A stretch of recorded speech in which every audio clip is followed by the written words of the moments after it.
सितंबर महीने में महाराष्ट्र में अतिवृष्टि होने से, ज़्यादा बारिश होने से जो खेती का बहुत नुकसान हुआ, पूरे महाराष्ट्र में नुकसान हुआ था। ख़ासतौर से मराठवाड़ा में, औरंगाबाद और उस्मानाबाद के साथ साथ पूरे मराठवाड़ा के ज़िलों में किसानों की खड़ी फसल उस अतिवृष्टि से, उस बारिश में बह गई थी। इतना नुकसान होने के बाद तत्काल सरकार, ये माँ बाप होती है सरकार, ये बहुत अहम भूमिका में होती है किसानों के लिए, क्योंकि किसानों के भाव, किसानों का माल, ये सब निर्णय सरकार लेती है। अब सरकार ने 2.5 महीने के बाद, केंद्र सरकार ने, नरेंद्र मोदी की सरकार ने 2.5 महीने के बाद में महाराष्ट्र में एक पथक को भेजा है कि जाओ किसानों की हालत देख कर आओ।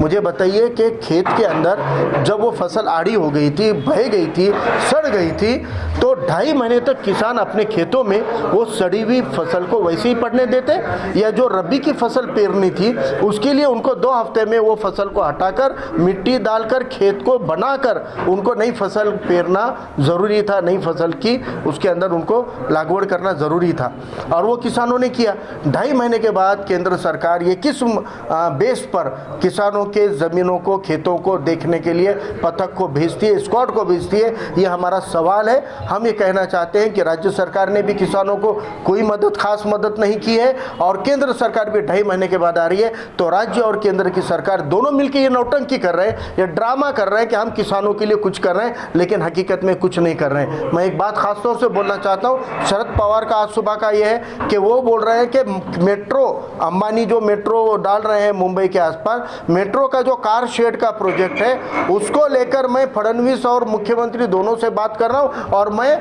नरेंद्र मोदी से बात करके इस मसले को हल करूँगा। तो मुझे ये पूछना है कि जब कार शेड के मसले को हल करने के लिए, वो भी भांडवलदार सरमायादारों के कार शेड के लिए, शरद पवार के पास इतनी ताकत है कि वो मोदी को बात करके निर्णय करा सकते हैं, तो किसानों के मुद्दे पे क्यों नहीं करा सकते, यहाँ के आवाम के दीगर मसाइल पे क्यों नहीं करा सकते। तो ये दोनों भी मिले हुए हैं और एक दूसरे के साथ मिलकर ये किसानों का और आवाम का नुकसान कर रहे हैं, ये हमारा कहना है। लेटेस्ट न्यूज़ के लिए हमारे चैनल को सब्सक्राइब करें और नोटिफिकेशन सबसे पहले पाने के लिए बेल आइकन प्रेस करें।